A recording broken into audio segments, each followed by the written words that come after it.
السلام علیکم dear reader and listeners, Urdu novels library میں آپ کا ڈھیر سارا ویلکم۔ انکبوت بائی نور راجپوت کی ایپیسوڈ 19 کا پارٹ 3 ہے۔ چلیں سٹارٹ کرتے ہیں۔ اگر آپ نے ابھی تک میرے اس چینل کو سبسکرائب نہیں کیا تو جلدی سے بھی سبسکرائب کر دیں، لائک اینڈ شیئر کریں اور اپنی رائے کامنٹ باکس میں لازمی دیں۔ ویڈیو کو سٹارٹ کرتے ہیں، چلیں۔ ہال میں تیز روشنیاں جھلملا رہی تھی، موسیقی کی دھیمی دھن اور ماڈلز کی ایڑیاں فرش سے ٹکرا کر ایک منظم گونج پیدا کر رہی تھی۔ اسٹیج کے عقب میں کپڑے، فیبرکس اور کاسٹیومز کے رنگ بکھرے تھے، جیسے کسی موصور نے کوسے قزح کو زمین پر گرا دیا ہو۔ یہ وہی ہال تھا جہاں شو ہونا تھا۔ کاسٹیومز مکمل ہو چکے تھے، اب بس ریہرسل جاری تھی۔ کونے میں فجر اپنے مخصوص انداز میں مکمل انماہک سے مصروف تھی۔ سادہ سلیٹی سوٹ، لوفرز اور ڈھیلی پونی میں بندھے بال، بہت سے لوگوں کو شاید وہ ایک عام سی ورکنگ وومن لگ رہی ہو، مگر حقیقت میں وہ اسی لمحے پورے ہال کی روح تھی۔ ہر ماڈل کی واک، ہر لباس کا فال، ہر روشنی کی شدت، سب پر اس کی نظر تھی۔ وہ جیسے خود کو بھول چکی تھی، اور وہ اوپر کھڑا تھا رئیس اورنگزیب۔ بلائی گیلری سے وہ نیچے جھانک رہا تھا۔ روایتی پاور سوٹ کے بجائے سادہ سی ٹی شرٹ اور خاکی پینٹ میں، چہرے پر سیاہ چشمہ، ہاتھ میں کولڈ کافی کا گلاس۔ اس کی آنکھیں شاید سیاہ شیشوں کے پیچھے چھپی تھی، مگر نگاہیں وہ تو نیچے کھڑی اس عورت پر جمی تھی جو دنیا سے بے خبر اپنے فن میں ڈوبی ہوئی تھی۔ وہ کئی لمحے یوں ہی دیکھتا رہا، جیسے وقت تھم گیا ہو، جیسے دل نے دیر بعد دھڑکتا شروع کیا ہو۔ تبھی فجر نے نظریں اٹھا کر اسے دیکھا۔ ایک نرم مدھم سی مسکراہٹ اس کے لبوں پر ابھری، نہ حیرت نہ بے چینی، جیسے وہ جانتی ہو کہ وہ آئے گا۔ کچھ ہدایات دیتے ہوئے وہ سیڑھیوں کی طرف بڑھی۔ ہر قدم وہ جو وہ چڑھ رہی تھی، رئیس کے دل پر جیسے دستک دیتا۔ سیڑھیوں پر اس کے قدموں کی چاپ رئیس کی دھڑکن کے ساتھ ہموار ہوتی جا رہی تھی۔ اب وہ اس کے برابر کھڑی تھی، رئیس کی انگلیوں میں دبا کولڈ کافی کا گلاس اب بھی جوں کا توں تھا۔ اس نے ایک گھونٹ بھی نہیں لیا تھا۔ فجر نے ایک نظر اس کے ہاتھ کی جانب دیکھا، پھر گویا ہوئی، اگر نہیں پینی تھی تو مجھے دے دیں، میں کافی تھک گئی ہوں۔ اس نے کچھ کہے بغیر گلاس اس کے ہاتھ میں تھما دیا۔ کام کیسا چل رہا ہے؟ اس نے اپنے لہجے کو معمول کے مطابق رکھنے کی کوشش کی۔ ابھی تک اچھا ہے۔ فجر نے ایک گلاس لبوں سے لگایا۔ آپ کی ٹیم کے آنے سے کافی فائدہ ہو گیا ہے۔ کوئی طنز نہیں، کوئی نوک جھوک نہیں، یہی تبدیلی تھی۔ امید ہے اب بہترین ہو جائے گا۔ اس نے ڈرلنگ پر کوہنی ٹکا کر نیچے جھانکا۔ فجر نے بغور اسے دیکھا۔ آپ آج کل چشمہ لگائے رکھتے ہیں، خیریت ہے؟ رئیس نے ایک لمحہ توقف کیا۔ کیا وہ اسے اتنا نوٹ کرتی تھی؟ میری آنکھیں خراب ہیں، اسی لیے، وہ دھیمے لہجے میں بولا۔ فجر نے لبوں پر ہلکی سی شرارت ابھری۔ اچھا، اتنی خراب ہے کہ کام ٹھیک سے نظر آ رہا ہے یا نہیں؟ رئیس نے گہرا سانس لیا، جیسے اس کی چوٹ سیدھی دل پر لگی ہو، اور چشمہ اتار دیا۔ سیاہ کے ایک پل کو ہیزل آنکھوں سے ٹکرائے۔ تم نظر آ رہی ہو مجھے، اس سے زیادہ خراب کیا ہوگی؟ اس کی آواز میں وہ مخصوص ٹھہراؤ تھا جو صرف اس کی ذات میں تھا۔ فجر نے جواب میں کوئی لفظ نہیں کہا، بس گلاس لبوں سے لگایا، ہنوز مسکراہٹ چھپاتے ہوئے اسے تکتی رہی۔ یہ منظر پیرس کے لگژری ہوٹل کی بالکنی سے مختلف تھا، جہاں وہ ایک دوسرے پر صرف طنز کرتے تھے، ایک دوسرے کو نیچا دکھاتے تھے۔ ویسے آپ جتنے ڈارک لارڈ ہیں، جتنے بڑے افریت ہیں، آپ کی آنکھیں اتنی ہی مختلف ہیں۔ وہ چونک گیا، پھر اس کی جانب مڑا۔ خود پر مکمل قابو تھا۔ آخر اتنی جلدی تو گھٹنے تو وہ بھی نہیں ٹیک سکتا تھا۔ کیا کہنا چاہتی ہو؟ یہ بری نہیں لگتی۔ فجر کی آواز میں ایک عجیب سے سنجیدگی تھی۔ یہ مہربان لگتی ہیں، ان پر شیطانیت اپنا قبضہ نہیں جما پاتی۔ ایسا کیوں ہے؟ وہ سامنے دیکھ رہی تھی، جیسے اس کو نہیں، اس کے اندر چھپے رازوں کو مخاطب کر رہی ہو۔ رئیس نے جیسے کوئی وزنی پتھر نگلا ہو۔ ایسا کچھ نہیں، یہ ایک افرید کی آنکھیں ہیں۔ افرید کی آنکھیں افرید جیسی نہیں ہے، اور میں جانتی ہوں ایسا کیوں ہے۔ وہ گھونٹ گھونٹ کافی پی رہی تھی۔ کیوں ہے؟ وہ اسے دیکھتے ہوئے پوچھنے لگا۔ ایسا اس لیے ہے کیونکہ میں نے ان آنکھوں کو کبھی کسی عورت کی بے حرمتی کرتے نہیں دیکھا۔ اس کی بات نے رئیس کو ساکت کر دیا۔ مجھے آپ پسند نہیں ہیں، البتہ، وہ نرمی سے بولی، مجھے آپ کی ایک عادت پسند ہے کہ آپ عورتوں کو بے عزت نہیں کرتے، اپنی جنگ میں انہیں نہیں گھسیٹتے۔ میں نے کبھی نہیں دیکھا ان آنکھوں میں ہوس ابھری ہو۔ ایسا کیوں ہے؟ सवाल वो था जो रईस ने कभी खुद से भी नहीं पूछा था। इसे क्या जवाब देता? एक वजह तो इसकी माँ थी, बल्कीस बेगम, जिन्होंने इसे हमेशा औरत की हुर्मत की अहमियत सिखाई थी। यूं ही तो नहीं, वो दिलों पर राज करता था। दूसरा, इन आंखों ने कभी किसी चेहरे को खुद पर छाने नहीं दिया था, सिवाय इस चेहरे के जिसके दीदार के लिए वो बरसों जलता रहा। वो अब भी खामोश था। कई लम्हे खामोश रहा, तभी इसने खुद को संभाला, चश्मा दोबारा आंखों पर रखा, एक कदम पीछे हटा और पीछे सीढ़ियों की तरफ बढ़ने लगा बिना कुछ कहे। तुम्हें मेरी आंखों में तशरीह ढूंढने की जरूरत नहीं। काम पर तवज्जो दो, फजूल बातों से बचो। शो अच्छा ना हो तो हर जाना भरना पड़ेगा। फजर इसे जाते देखती रह गई। इसे रईस की हर बात की आदत थी, मगर डपट कर फासला फासले डालकर इसे पीछे छोड़ देने की आदत शायद वो कभी ना सीख पाएगी। शायद। सीढ़ियां उतरते हुए रईस ने खुद को सख्त रखने की बहुत कोशिश की, मगर हर कदम के साथ इसका दिल वही हेजल आंखें याद कर रहा था, वही बातें याद कर रहा था। वो लड़की इसका स्कैनर थी, वो इससे भाग नहीं सकता था। फजर एक लम्हा दो लम्हे यूं ही खड़ी रही, फिर इसकी जहीन आंखें मुस्कुरा दी। वो जानती थी रईस की आंखों पर चश्मा था, दिल पर नहीं। इसने अपना मोबाइल निकालकर इसमें रईस का नंबर डार्क लॉर्ड के नाम से मेंटर कर दिया था मेंटोर कर दिया था। हॉल से बाहर निकलते रईस ने इसका नंबर लिटिल मिस की जगह एडिट करके स्कैनर के नाम पर सेव कर दिया था। ये तो वो जानता था, वो खतरनाक थी। इससे जितना बचा जाता इतना अच्छा था। ये शो से 2 दिन पहले की बात थी। हॉल की फिजा में खास सी सरगर्मी थी। स्टेज के फ्लोर पर लाइट्स के एंगल सेट हो रहे थे, रैंप की लाइनिंग चेक की जा रही थी और मॉडल्स आखिरी रिहर्सल की तैयारियों में थी। हर तरफ एक संजीदा सी गहमा गहमी थी, मगर इसके बीच दो औरतें, दो दुनियाएं, फजर मिराज और फलक आलमगीर एक तरफ बैठकर पुरसकून अंदाज में सब कुछ देख रही थी। फलक अब बगैर सहारे के चलने फिरने लगी थी। इसके चेहरे पर सेहत की वापसी की रोशनी थी। और फजर अब वो भी सादा लिबास में थी, मगर इसकी आंखों में तेजी और लबों की बेनियासी वैसी ही थी। कुछ देर मंजर को सराहने के बाद फजर ने अचानक बैग उठाया। चलो फलक, बाहर चलते हैं, वो उठते हुए बोली। शॉपिंग करेंगे? काम कर करके वो थक गई थी। इसी हेक्टिक रूटीन से बाहर निकलना चाहती थी। अभी? फलक ने हैरत से देखा। हाँ अभी। शो जल्द है, हम दोनों भी कुछ अच्छा सा पहनेंगे। लड़कियां हैं, ये शो हमारा है। शॉपिंग तो बनती है। मिस फलक मुस्कुराकर इसके साथ उठ खड़ी हुई। दोनों ने बैग कंधे पर डाले, फोन हाथ में लिए और जैसे ही बाहर निकलने के लिए कदम बढ़ाया, अजवा जमाल सामने खड़ी थी, हॉल के दरवाजे के बाहर। ऊंची लंबी अजवा इनके रास्ते में हायल थी। वो यकीनन रईस के साथ आई होगी, जो अभी बाहर था। कहाँ जा रही हो दोनों? अजवा का लह अरूजा सॉरी अरूजा का लहजा सख्त था, भवें इतनी तनी हुई थी। इसके पीछे रईस नमूदार हुआ। वो ऑफिस से सीधा आया, रिवायती ड्रेस शर्ट और पैंट पहने हुए, मोबाइल हाथ में था। इसकी आंखें पहले फलक से होती हुई फजर पर जम गई। इसे देखकर फलक का दिल धड़का, मगर फजर वो फिर पुरसुकून अंदाज में बोला, शॉपिंग करने बगैर सिक्योरिटी के? रईस के तेवर बदल गए। हम एक साथ वक्त गुजारना चाहते हैं, हमें किसी सिक्योरिटी की जरूरत नहीं है। पहले क्या हम सिक्योरिटी के साथ बाहर निकलते हैं? हम आम लड़कियां हैं, इश्तिहारी नहीं जो लोग देखते ही हम पर टूट पड़ेंगे। वो सीने पर बाजू बांधे बोली। रईस ने निचला होंठ दबाया, इसके जबड़े भींच गए। फिर वो एक कदम आगे बढ़ाया। वापस अंदर जाओ तुम दोनों, इसने हुक्म दिया। हरगिज नहीं, मुझे शॉपिंग करनी है। वो इसके पहलू से निकलकर आई, आगे बढ़ी, मगर अगले लम्हे वो पलटा। फजर की गर्दन के पीछे इसका मजबूत हाथ आ गया, नरमी से मगर मजबूती के साथ, जैसे किसी जिद्दी बच्चे को रोकने वाला बड़ा वो इसे गुद्दी से पकड़ चुका था। फलक की आंखें फैल गई। इस प्रोजेक्ट पर मेरा बहुत सा पैसा लगा हुआ है। तुम्हारे मरने पर मैं बर्बाद हो सकता हूँ और फिल वक्त मैं ये अफोर्ड नहीं कर सकता। इसका लहजा सख्त था। अरूजा ने गहरी सांस लेकर इन्हें देखा, जो इसे गर्दन से पकड़कर अंदर ले जा रहा था। वो खुद को छुड़ाने की कोशिश कर रही थी, मगर बेसुध। जब तक ये शो नहीं हो जाता, तुम दोनों को एहतियात करनी चाहिए। वो इसे वापस अंदर जाने का इशारा करते हुए बोली। फलक बिना कुछ कहे वापस मुड़ गई। हॉल के दरवाजे से अंदर दाखिल होते ही रईस ने इसे छोड़ दिया। आपको पता भी है शॉपिंग लड़कियों के लिए कितनी अहम होती है?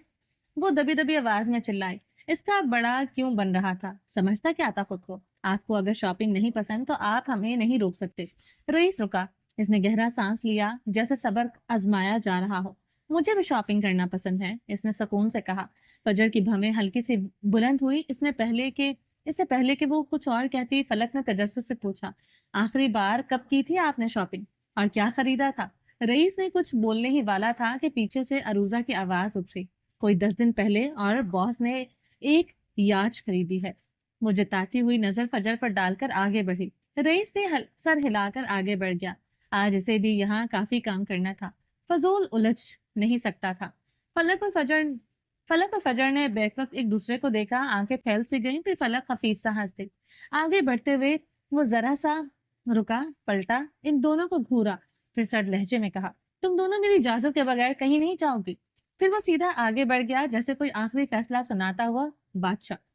فجر نے اس کی پشت کو گھورا، پتہ نہیں کیا سمجھتا ہے خود کو۔ وہ کڑتی ہوئی واپس چل پڑے۔ البتہ فلک کے چہرے پر خوبصورت سی مسکراہٹ تھی۔ رئیس کو ان کی فکر تھی، اس کے لیے یہ کافی تھا۔ رات کے اس وقت ہال اب خاموش تھا۔ روشنیوں کی شدت کم کر دی گئی تھی، صرف اسٹریٹ لائٹس کی مدھم جھلکیاں ہال میں ایک سنہرا سا عکس بکھیر رہی تھی۔ ٹیم اور ماڈل جا چکی تھی، میوزک بند ہو چکا تھا، صرف ہوا کی ہلکی سے سرسراہٹ باقی تھی۔ ہر کاسٹیوم، ہر لٹکتا ہوا دوپٹہ، ہر سلک کا لہراتا ہوا ٹکڑا کسی مکمل فن پارے کا خاموش دعویٰ کر رہا تھا۔ یہاں ہر گوشہ کسی نہ کسی عورت کے خواب، جنگ اور درد کی تصویر تھا، مگر ہال کے ایک کنارے پر روشنی کے حلقے سے ذرا ہٹ کر ایک عورت بیٹھی تھی جس نے یہ خواب دیکھا تھا، فجر معراج۔ وہ ریمپ کے آخری زینے پر تھی، گردن ذرا سی جھکی ہوئی، ہاتھ میں کچھ نوٹس، مگر نگاہوں کا مرکز وہ کاغذ نہ تھا۔ اس کے وجود پر عجیب سی تھکن اور خاموشی چھائی ہوئی تھی، جیسے کوئی بہت بولنے کے بعد تھک جائے یا کوئی بہت کچھ سہ کر بھی چپ رہے۔ وہ ولی کا انتظار کر رہی تھی جو ابھی تک نہیں آیا تھا، اور اسے یہ انتظار برا لگ رہا تھا۔ تب آہٹ ہوئی، نرمی سے کھلتے دروازے کی آواز، اور کوئی اندر ہال میں داخل ہوا۔ قدموں کی دھیمی چاپ آہستہ ناپ تول کر رکھی گئی تھی، جیسے کسی نے ہال کی خاموشی کا احترام کیا ہو۔ وہ ولی تھا، ایڈنبرا کے جوزف پیلس کا شہزادہ۔ وہ آج پورا دن غائب رہا، زیادہ تر وقت مینار میں گزارا، صفدر کے ساتھ اہم معاملات دیکھنے تھے۔ اس کے بعد جانے کدھر تھا؟ سفید شرٹ جس کی آستینیں کوہنی تک چڑھی ہوئی تھی، چہرے پر تازگی اور آنکھوں میں وہ سکون جو صرف نماز کے بعد ہی چمکتا ہے۔ وہ اسے لینے آیا تھا، اس نے کہا تھا وہ خود آئے گا، تب تک وہ یہیں انتظار کرے، اور وہ اس کا انتظار کر رہی تھی۔ فجر نے نگاہ اٹھائی، ولی کو دیکھتے ہی اس کی سانسوں میں جیسے ٹھہراؤ آ گیا۔ وہ اس کے سمت بڑھا، قدم آہستہ مگر یقین سے بھرے ہوئے تھے۔ دونوں کی نظریں ملی، نہ کوئی سلام، نہ کوئی جملہ، صرف ایک نظر۔ وہ نظر لمحہ بھر میں کئی سوال کر، کئی جواب، کئی درد اور کئی تسلیاں کہہ گئی۔ وہ قریب آ کر رک گیا، دونوں کے درمیان خاموشی تھی، مگر وہ خاموشی کسی دیوار کی نہیں، کسی پردے کی طرح تھی جسے صرف ایک لمس ہٹا سکتا تھا۔ فجر نے اس کی طرف دیکھا جیسے کچھ کہنا چاہے، مگر پھر صرف پھیکا سا مسکراتی۔ وہ مسکراہٹ وہ نہیں تھی جو دنیا کے لیے رکھتی تھی، یہ وہ مسکراہٹ تھی جو صرف اس کے لیے محفوظ تھی، خالص، ہلکی اور تھوڑی سی شرمندہ۔ ولی کی آنکھوں میں ایک دھیمی روشنی چھلکی۔ وہ چند اقدام اور قدم اور قریب آیا اور بغیر اجازت اس کے برابر بیٹھ گیا۔ دونوں کی کوہنیاں اب قریب تھی۔ اس نے نیچے فرش کو دیکھا، پھر چھت کو اور پھر فجر کو، اور فجر نے آنکھوں ہی آنکھوں میں پوچھا، کیا بات ہے، تم چپ کیوں ہو؟ اس کی نگاہیں بولی، کیونکہ تم بول رہی ہو، تمہاری خاموشی بہت کچھ کہہ رہی ہے۔ فجر نے پلکیں جھپکائیں جیسے اس نے وہ سب کچھ سن لیا ہو جو ولی کہنا چاہتا تھا۔ پھر اس نے دھیرے سے بے آواز انداز میں اس کی کلائی کے پاس ہاتھ رکھا، چھوا نہیں، بس اتنا قریب آیا کہ موجودگی محسوس ہو سکے۔ تم ٹھیک ہو؟ اس کی نگاہیں سوال بنے۔ فجر نے پلکیں اٹھا کر اسے دیکھا اور آہستہ سر ہلا دیا۔ جب تم پاس ہوتے ہو تو ہاں ٹھیک ہوتی ہوں۔ یہ وہ جملہ تھا جو اس نے نہیں کہا تھا، مگر ولی نے سن لیا تھا۔ چند لمحے یوں ہی بیت گئے، پھر ایک ہاتھ سے اس نے زمین پر رکھا ہوا رومال تھاما، پھر جس سے وہ بال باندھتی تھی اسے اپنی انگلیوں میں لپیٹا۔ میں کب سے تمہارا انتظار کر رہی تھی، کہاں تھے تم؟ بالآخر وہ بول پڑی، نماز پڑھنے گیا تھا، دیر ہو گئی، تمہارے لیے دعا کی ہے۔ اس کی آواز میں وہ گونج نہیں تھی جو دنیا سنتی، یہ وہ لمحہ تھا جو صرف فجر کے لیے مخصوص تھا۔ نرمی سے خراش دیتا اور خراش دے کر مرہم رکھتا۔ کیا مانگا؟ اس نے آہستہ سے پوچھا، جیسے کسی خواب میں بول رہی ہو۔ دھیمی روشنیوں میں ہال کا منظر خوابناک تھا۔ ولی نے لمحہ بھر اس کی طرف دیکھا کہ تم کبھی اکیلی نہ رہو۔ وہ سانس روکے سے دیکھے گئی۔ اس نے فجر کی جانب اپنا ہاتھ بڑھایا لیکن چھوا نہیں، بس انگلیوں کی موجودگی اس کی کلائی کے قریب تھی، جیسے اجازت کا منتظر ہو۔ कभी तुमने सोचा कि दुनिया भर के कॉस्ट्यूम्स, ये सब रंग, ये शो की चमक तुम्हें छुपा तो सकती है मगर थाम नहीं सकती? फजर ने धीरे से इस बात में सर हिलाया। जानती हूँ, तुमने काफी कुछ झेल लिया है, अब थामने की बारी मेरी है। मैं चाहता हूँ तुम कुछ पल के लिए अपनी तलवार नीचे रख दो। मुझे इजाजत दो तुम्हें सहलाने की, संवारने की, संभालने की। वो सांस लेना चाहती थी मगर इसकी बातें खलल डाल रही थी। आंखें बंद किए जैसे इस लम्हे को महसूस करना चाहा, जैसे यकीन की रोशनी को अपने जल्द में जज्ब करना चाहती हो। वली ने धीरे से इसकी उंगलियों को छुआ। ये हाथ थक गए हैं ना? वो बोला। मैं चाहता हूँ कुछ देर ये हाथ मेरी हथेली में रहे, मैं इन्हें बताऊं कि ये तन्हा नहीं है। फजर ने होंठ हल्के से लरसे। वली, वो बस इतना कह पाई। वो अब हल्का सा मुस्कुराया। वो जब जब नमाज पढ़कर आता था इसे अलग सी उनसियत होती थी। इस पर गुस्सा भी नहीं आता था। आखिर क्या खास था इसकी इबादत में? सब कुछ ठीक होगा, इसने सर झुकाकर कहा। मैंने तुम्हारे लिए खैर और अमन मांगा है, खुद को तुम्हारे लिए छोड़ आया हूँ। फजर ने आंखें खोलकर इसे देखा। इसकी निगाहों में वो तमाम रंग थे जो हॉल के कॉस्ट्यूम्स में ना थे। तहफ्फुज़ का रंग, कुर्बानी का रंग और मोहब्बत का रंग। वली ने आहिस्ता से फजर के गिर्द अपना हाथ फैलाया। ना जबरदस्ती, ना बेचैनी, बस एक खामोश ऑफर। और इस बार वो पीछे नहीं हटी। वो इसकी तरफ झुकी, इसके कंधे पर अपना सर रख दिया। वो थक जाती थी, पर जब वो सामने आता था तो कर्ब मरहम बन जाते थे, लम्हे आसान हो जाते थे, दिल रोशन हो जाता था। वो लम्हा वक्त की गिरफ्त से निकलकर बस उन दोनों के लिए था। बाल की हॉल की रोशनियों में वो मंजर चमका जैसे हजारों चमकते दुपट्टे एक ही औरत के लिए दुआ बन गए हों। यहाँ इस कोने में मोहब्बत ने अपने सबसे खूबसूरत रंग की नक्श खींच दिया था, और वो रंग खामोशी का रंग था। वो काफी प्रेशर में थी, हर दर्जा टेंशन भी थी। ये शो इसके लिए बहुत अहम था। एक तो रईस ग्रुप का नाम जुड़ा था, दूसरा इसके रेफरेंस से बड़े बड़े लोग आने वाले थे।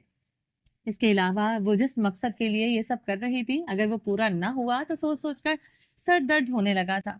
कुछ देर यूं ही इसके कंधे पर सर रखे, दुनिया का सारा शोर, सारे खदशे, सारी थकन जैसे एक लम्हे में तहलील होकर रह गई है। इसकी कुर्बत में एक ऐसा हिसार थी जिसके अंदर सिर्फ सुकून और ईमान की हुकूमत थी। फिर वली ने बहुत आहिस्तगी से अपना सर उठाया और फजर के चेहरे को देखा जो अब भी इसके कंधे में छुपा हुआ था। इसकी आंखों में एक नई चमक थी, एक अज़म की रोशनी। इसने अंधेरे से फजर का हाथ थामा जो इसके बाजू पर रखा था। इसकी गिरफ्त में एक यकीन था, एक वादा था। वो कुछ कहे बगैर खड़ा हुआ, इसका हाथ अब भी फजर के हाथ में था। फजर ने सवालिया नजरों से इसे देखा तो वो हल्का सा मुस्कुराया। इसने झुककर इसका दूसरा हाथ भी थाम लिया। उठे, इसकी आवाज में हुक्म नहीं, एक नर्म सी गुजारिश थी। फजर ने इसके सहारे खड़ी हो गई। अब वो दोनों आमने सामने थे, रोशनी के सुनहरे दायरे में एक दूसरे की आंखों में झांकते हुए रैंप पर। फिर वली ने इसका दायां हाथ अपने हाथ में थामे रखा और इसका बायां हाथ उठाकर नरमी से अपने कंधे पर रख दिया। फजर की उंगलियां इसके शर्ट के खुरदरे कपड़े पर ठहर गई। इसके लम्स ने इसके वजूद में एक सनसनी दौड़ा दी। फिर वली का दायां हाथ आगे बढ़ा और उसकी कमर के गिर्द एक मखसूस हिसार कायम कर लिया। ये गिरफ्त इतनी मजबूत थी कि तहफ़्फ़ुज़ का एहसास दे, और इतनी नरम कि इसमें जिबर का शैबा तक न हो। वो इसे अपनी जानिब खींचकर और करीब ले आया। ये क्या कर रहे हो? इसकी आवाज सरगोशी जैसी थी। वह हैरानी से इसे देख रही थी। इस खामोशी में भी एक मौसीकी है, क्या तुम सुन नहीं सकती? इसने इसकी आंखों में देखते हुए कहा। इस मौसीकी पर रक्स करते हैं? मुझे डांस नहीं आता, वो बेख्तियार बोली। इसकी आवाज में एक ऐसी बेबसी थी जो इसकी शख्सियत से बिल्कुल मेल नहीं खाती थी। वो फजर मिराज थी जो दुनिया को अपनी उंगलियों पर नचाती थी। वो आज इसे अपने कदमों पर काबू नहीं था। इसे वाकई डांस नहीं आता था। वली की आंखों में शरारत भरी मुस्कुराहट छलकी। मैं हूं ना, आधा अंग्रेज सिखा दूंगा। इसका लहजा इतना अपनाइत से भरा था कि फजर के लबों पर एक खफीफ सी मुस्कुराहट आ गई। वो इसे साथ लिए हल्का हल्का झूमने लगा। एक कदम आगे, एक कदम पीछे। कोई जल्दी नहीं थी, कोई तरतीब नहीं थी, बस एक धीमा सा आहंग था जो इनकी धड़कनों से हम आहंग था। वो पहले तो हिचकिचाई, इसका जिस्म अकड़ा हुआ था, कदम बेयकीनी का शिकार थे। वो मुसलसल नीचे अपने पैरों को देख रही थी, डर रही थी कि कहीं कोई गलत कदम ना उठा ले। वली ने इसकी थोड़ी के नीचे अपनी उंगली रखकर नरमी से इसका चेहरा ऊपर उठाया। कदमों को नहीं देखो, मुझे देखो। मैं बस मेरे साथ चलो। स्टेज पर इनके साए लंबे हो रहे थे। फजर ने इसकी आंखों में देखा और इसे लगा जैसे वो किसी गहरे समंदर में डूब रही हो, जहां खौफ नहीं, सिर्फ सुकून था। इसने खुद को ढीला छोड़ दिया, अपनी रूह को इसके सुपर्द कर दिया। अब इसके कदम खुद ब खुद उठ रहे थे। वो इसके साथ झूम रही थी। सुनहरी धुन में वक्त और जगह से बेनियाज होकर वली ने इसे धीरे से घुमाया। ایک ہلکا سا خوابناک چکر جس میں ریکس پر لٹکے کاسٹیومز کے رنگ اور فرش پر بکھرے ستارے ایک دھندلی سی لکیر بن کر رہ گئے تھے۔ اسے لگا جیسے وہ ہوا میں تیر رہی ہو۔ ولی نے اسے دوبارہ اپنے قریب کیا، اس کی کمر پر اپنی گرفت مضبوط کی۔ اس کی ایفرٹس، اس کا سکھانے کا انداز اور اس کے چہرے پر موجود دو خالص مسکراہٹ دیکھ کر فجر کے اندر ایک آبشار ابل پڑا تھا۔ وہ کھلکھلا کر ہنس دی۔ شاید زندگی میں پہلی بار اس کی ہنسی اس خالی وسیع ہال میں گونج گئی۔ یہ کوئی رسمی یا تھکی ہوئی ہنسی نہیں تھی، یہ روح کے اندر سے پھوٹنے والا ایک قہقہ تھا جس نے شو کا سارا سٹریس، ساری ٹینشن، ساری تھکن کو ایک لمحے میں پیچھے چھوڑ دیا۔ وہ ہنستی رہی اور ولی اسے مسکراتے ہوئے دیکھتا رہا جیسے اس کی ہنسی دنیا کی سب سے قیمتی شے ہو۔ اور پھر اسی ہنسی کے درمیان جب اس کے قدم ولی کے قدموں کے ساتھ ایک ہو چکے تھے، تب اس کا سر ایک بار پھر سے اس کے کندھے سے آ لگا تھا۔ اس کے ذہن میں ایک دھماکہ ہوا، جیسے وقت ایک لمحے کے لیے ساکت ہو گیا ہو۔ یہ منظر، یہ لمس، یہ احساس، یہ تو وہ خواب تھا جو اکثر دیکھتی تھی۔ ایک خواب جس کی تعبیر اسے کبھی معلوم نہ تھی، ایک دھندلا سا خواب جس میں ہمیشہ ایک مضبوط ہاتھ اسے تھامے ہوتا تھا اور اس کا وجود کسی نامعلوم ساتھی کے ساتھ رقص کر رہا ہوتا تھا۔ اس نے خواب میں کبھی چہرہ نہیں دیکھا تھا، صرف اس ہاتھ کی گرفت اور اس کی موجودگی کے احساس کو محسوس کیا تھا۔ آج وہ خواب حقیقت بن کر اس کے سامنے کھڑا تھا۔ وہ ہاتھ ولی کا ہاتھ تھا اور وہ وجود ولی کا وجود تھا، وہ چہرہ ولی کا تھا۔ اس کی ہنسی یکلت تھم گئی۔ اس نے سانس روک کے اپنی آنکھیں پوری طرح کھول کر ولی کو دیکھا، جیسے وہ پہلی بار اسے پہچان رہی ہو۔ اسے یہ چہرہ دنیا کا سب سے خوبصورت چہرہ لگا تھا، یہ نشانے سے دنیا کا خوبصورت نشان تھا۔ اس کی نگاہوں میں حیرت تھی، یہ بے یقینی تھی اور ایک ایسی شناخت تھی جو روحوں کے ازلی تعلق سے جنم لیتی ہے۔ یہ شخص اس کے خوابوں کا شہزادہ تھا جو ایڈنبرا کے جوزف پیلس سے اتر کر اس کی حقیقت میں داخل ہو چکا تھا۔ شہر کی سب سے مصروف سڑک پر جہاں رات کے سائے جگمگاتی روشنیوں سے شکست کھا چکے تھے، رئیس ہیڈ آفس کا یہ حال اپنی رونق میں باقی سب عمارتوں کو چھوٹا دکھا رہا تھا۔ اس کی بلندی اور شاندار طرز تعمیر دور سے ہی آنکھوں کو خیرہ کر رہی تھی۔ آج کے شب اس کی دہلیز پر رکنے والی ہر قد مگاہ کو گویا کسی خواب کے سرزمین پر جا رہی ہوتی۔ ہوا میں ایک خاص قسم کی سرسراہٹ تھی، جانے والے کسی بڑے واقعے کا پیش خیمہ تھی۔ مرسیڈیز، رولز وائس اور برق رفتار سپورٹس گاڑیوں کی ایک لمبی قطار مرکزی دروازے تک پھیلی ہوئی تھی، جن کی چمکتی دھات رات کی روشنیوں میں جلتی بجھتی محسوس ہو رہی تھی۔ ہر گاڑی سے نکلنے والا شخص خاص تھا اور ہر چہرے پر ایک مخصوص انداز نمایاں تھا۔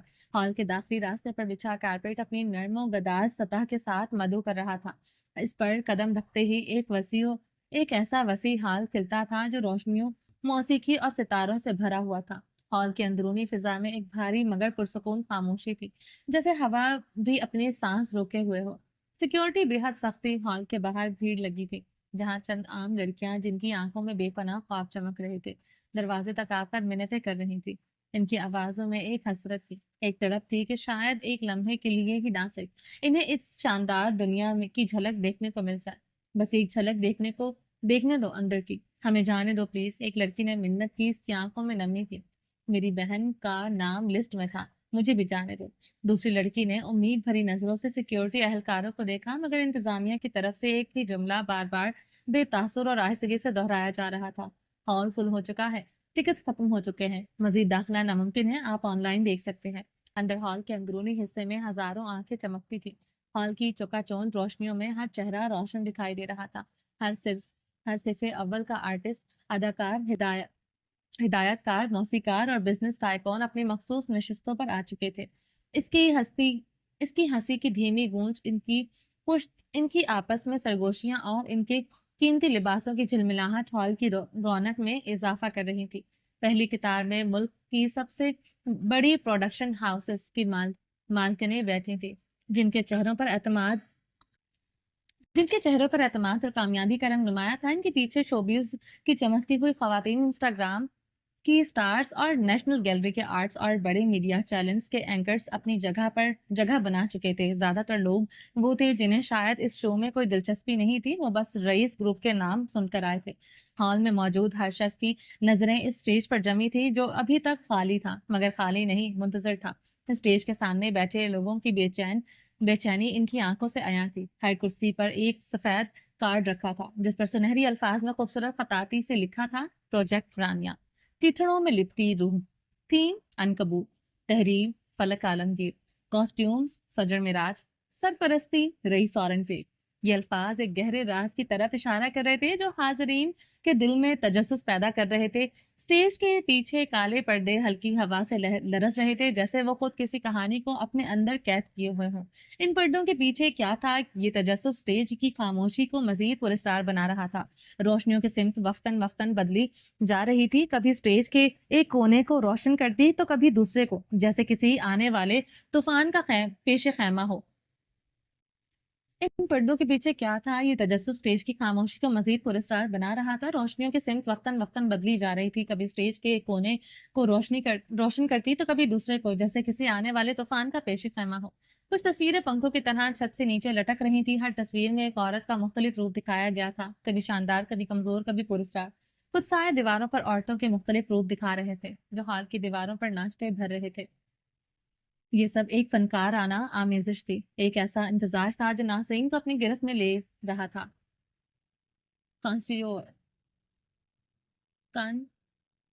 کانسیپچوئل آرٹ اور فیشن کا یہ امتزاج نہایت شعوری طور پر سماجی نارمز کو چیلنج کرتا نظر آ رہا تھا۔ یہ ایک ایسا تجربہ تھا جسے دیکھنے کے لیے لوگوں نے ٹکٹس بلیک میں خریدے تھے، کیونکہ وہ جانتے تھے کہ یہ محض ایک شو نہیں بلکہ ایک سوچ، ایک پیغام تھا جو انہیں ہر صورت دیکھنا تھا۔ پھر ایک آواز بہت دھیمی ہال میں گونجی۔ یہ آواز اتنی دھیمی تھی کہ اسے سننے کے لیے ہر شخص کو اپنی سانس روکنی پڑتی۔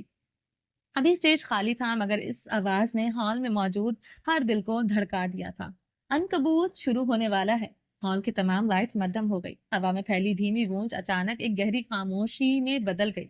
ہر چہرہ اسٹیج کی جانب مڑ گیا جہاں ایک سنجیدہ سے سفید روشنی دائرے کی شکل میں پھیلی تھی اور اس کے دائرے میں ایک مرد آہستہ آہستہ چلتا ہوا آیا۔ اس کا ہر قدم متوازن اور پرسکون اور پراعتماد تھا۔ وہ سیاہ ڈریس پہن، سیاہ شرٹ، بغیر ٹائی اور اس کی آستین پہنیوں تک فولڈ کی ہوئی تھی۔ یہ سادہ مگر پروکار لباس اس کی غیر معمولی شخصیت کی عکاسی کرتا تھا۔ اس کا چہرہ سکون سے بھرپور تھا جیسے وہ بہت کچھ کہنے آیا ہو۔ یہ رئیس اورنگزیب تھا، ایک ایسا نام جو دنیا کو اپنے الفاظ سے نہیں اپنی حکمت اور اختیار سے متاثر کرتا تھا۔ اس کی موجودگی ہال میں ایک خاص وقار پیدا کر رہی تھی اور ہر شخص محسوس کر رہا تھا وہ کسی غیر معمولی لمحے کا گواہ بننے والا ہے۔ وہ مائک کے سامنے رکا، چند لمحے خاموشی سے ہال میں موجود ہر چہرے کو دیکھتا رہا، ایک طویل پر معنی نظر جو ہر حاضرین کو اپنی گرفت میں لے رہی تھی۔ پھر اس نے نہایت متوازن آواز میں ایک غیر متوقع اعتراف کے ساتھ اپنی بات کا آغاز کیا۔ میں رئیس اورنگزیب ہوں، مجھے بولنا خوب آتا ہے، الفاظ میرے غلام ہیں، لیکن آج میرے پاس الفاظ کم پڑ گئے ہیں۔ میں کاروباری آدمی ہوں، حساب کتاب میں یقین رکھتا ہوں۔ کچھ معاملات ایسے ہوتے ہیں جہاں نفع نقصان، شہرت، نام سب غیر متعلقہ ہو جاتے ہیں۔ پروجیکٹ رانیا ان میں سے ایک ہے۔ یہ شوق، یہ فیشن، تھیٹر یا آرٹ کے آگے کی چیز ہے۔ یہ ان کہانیوں کا سٹیج ہے جو ہم نے برسوں تک سننے سے انکار کیا یا شاید سہنے سے ڈر گئے۔ میں نے اس شو کو اس لیے اسپانسر نہیں کیا کیونکہ یہ ایک غیر معمولی ہے۔ میں نے اسے اسپانسر کیا کیونکہ میں ان سب لڑکیوں کے لیے کچھ کرنا چاہتا تھا جنہیں ہم نے خاموشی سکھائی اور پھر الزام دیا کہ وہ چیخیں کیوں نہیں۔ میں نہیں جانتا کہ یہ شو کس کو کیا دکھائے گا، لیکن میں یہ جانتا ہوں کہ اگر ہم چپ رہیں تو کل ہر بیٹی، ہر بہن، ہر دوست ایک اور رانیہ بنے گی۔ یہ شو ان کے لیے ہے جو بول نہیں سکتی، اور آج میں رئیس اورنگزیب ان کی خاموشی کو اسپانسر کر رہا ہوں۔ وہ افرید آج اپنا افرید ہونا بھول گیا تھا۔ اس کے الفاظ ہال میں گونجے اور ایک گہرا اثر چھوڑ گئے۔ یہ خاموشی ہزاروں الفاظ پر بھاری محسوس ہوئی۔ اس نے ایک لمبی سانس لی جیسے اس نے اپنے کندھوں سے ایک بھاری بوجھ اتار دیا ہو۔ پھر اس نے آہستہ سے سر ہلایا، ایک ہلکا سا اشارہ جو اسٹیج سے نیچے جانے کی طرف تھا۔ اس نے سر ہلانے کے ساتھ ہی اسٹیج کی روشنی اس کے گرد مدھم ہو گئی اور وہ تاریکی میں گم ہو گیا۔ اس کی موجودگی میں اب بھی محسوس کی جا سکتی تھی مگر وہ پس منظر میں چلا گیا تاکہ کہانی خود سامنے آ سکے۔ تمام لائٹس گل ہو چکی تھی۔ ہال میں موجود سینکڑوں افراد جو چند لمحے پہلے سرگوشیوں میں مصروف تھے اب ایک گہری خوفناک خاموشی میں ڈوب گئے تھے۔ ہوا میں ایک عجیب سی گھٹن تھی، ہر دل اپنے ہی دھڑکنے کی آواز سن رہا تھا۔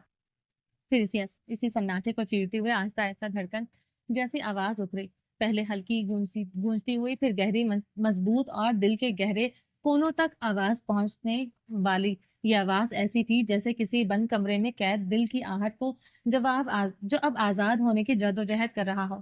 یہ ہر سانس، ہر وجود میں سرایت کرتی جا رہی تھی، اور تب خاموشی کا تلسم ٹوٹا اور اچانک اسٹیج پر صرف ایک اسپاٹ لائٹ روشن ہوئی۔ یہ روشنی ایسی تھی جیسے تاریکی کے سینے میں ایک شگاف پڑا ہو۔ سفید دھوئیں کی ہلکی تہ اسٹیج پر پھیل چکی تھی، جس میں ایک پراسرار اور دل فریب منظر تشکیل پا رہا تھا۔ اسی سفید دھوئیں کی اونٹ سے ایک لڑکی نمودار ہوئی۔ دوسرا سفید لباس وہ سراپا سفید لباس میں ملبوس تھی، لیکن وہ سفید کپڑا برف جیسا سفید نہیں تھا۔ اس میں گہری شکنیں تھیں، کچھ تہیں تھیں جو کہ جیسے وقت کے گرد دکھ اور اذیت کے اشارے دے رہی تھی۔ ایک ایسا سفید رنگ جو بے داغ نہیں بلکہ داغدار ماضی کی کہانی سنا رہا ہو۔ اس کے ہاتھوں میں پرانے کاغذات کا ایک پلندہ تھا جس کے کنارے مڑے ہوئے تھے اور زنگ زرد پڑ چکا تھا۔ یہ پلندہ کسی پرانی اسکرپٹ یا رازوں سے بھری ہوئی ڈائری کی مانند تھا، جس میں جانے کتنی ہی انکہی کہانیاں قید تھیں۔ وہ خاموشی سے اسٹیج کے بیچ میں آئی تھی۔ اس کی چال میں ایک عجیب سا تقدس تھا۔ وہ کسی پرفارمر کی طرح نہیں لگ رہی تھی، بلکہ ایسے جیسے کسی مقدس اعلان کے ساتھ کوئی قاصد آسمان سے اترا ہو جو ایک گہرے پیغام کا حامل ہو۔ وہ اسٹیج کے وسط میں رکی، ہال میں موجود ہر آنکھ اس پر جمی تھی، ہر سانس رکی ہوئی تھی۔ اس نے آہستہ سے کاغذوں کو اپنے سامنے پھیلایا۔ ان کاغذوں کی سرسراہٹ بھی ہال میں سنائی دے رہی تھی۔ اسی لمحے پس منظر میں ہولے ہولے بارش کی آواز ابھری، ایک دھیمی مستقل بارش جو روح میں اداسی اتار رہی تھی۔ اس کے ساتھ ہی ایک دھیمی دبی ہوئی نسوانی سانس کی آواز شامل ہو گئی، جیسے کوئی سسکی لے رہا ہو۔ ایک گہرا کرب جو الفاظ سے محاورہ تھا۔ پھر اس لڑکی نے بولنا شروع کیا۔ اس کی آواز آہستہ مگر ایسی جیسے کہ ہر لفظ پتھروں پر کندہ ہو رہا ہو، ہر لفظ میں ایک صدی کا درد سمایا ہو۔ آئے اور دیکھیں وہ چہرے جنہیں ہم نے کبھی نہیں دیکھا، وہ کردار جنہیں کہانیوں سے کاٹ دیا گیا، وہ چتھڑوں میں لپٹی روحیں ہیں جنہیں کبھی محبت نے نہیں تھاما، کبھی سماج نے نوچا اور کبھی انہوں نے خود کو جلا ڈالا۔ آج ان کی چال بولے گی، ان کی آنکھیں چیخیں گی، ان کے بدن پر بکھرے کپڑے ان کے دکھ ہوں گے۔ یہ صرف فیشن نہیں ہے، یہ بغاوت ہے، یہ خاموش چیخ ہے، یہ وہ بیانیہ ہے جو ہمیشہ دبایا گیا۔ اس کی آواز کے ساتھ اسکرین پر دھندلی تصاویر چلنے لگی، کبھی ایک لڑکی جو آئینے میں خود کو نہیں پہچانتی، اس کی آنکھوں میں خالی پن اور حیرت، کبھی ایک ہاتھ جو ریشمی کپڑے کے ساتھ خون میں بھیگا ہوا ہے، درد اور جبر کی علامت تھی، کبھی ایک چھوٹا سا بچپن کا جوتا جو ٹوٹا ہوا مٹی میں اٹا ہوا اور انتہائی داستان سنا رہا تھا، تنہائی کی داستان سنا رہا تھا۔ یہ تمام مناظر لمحہ بلمحہ بدلتے گہرے اور تقریب در احساس کو جنم دے رہے تھے۔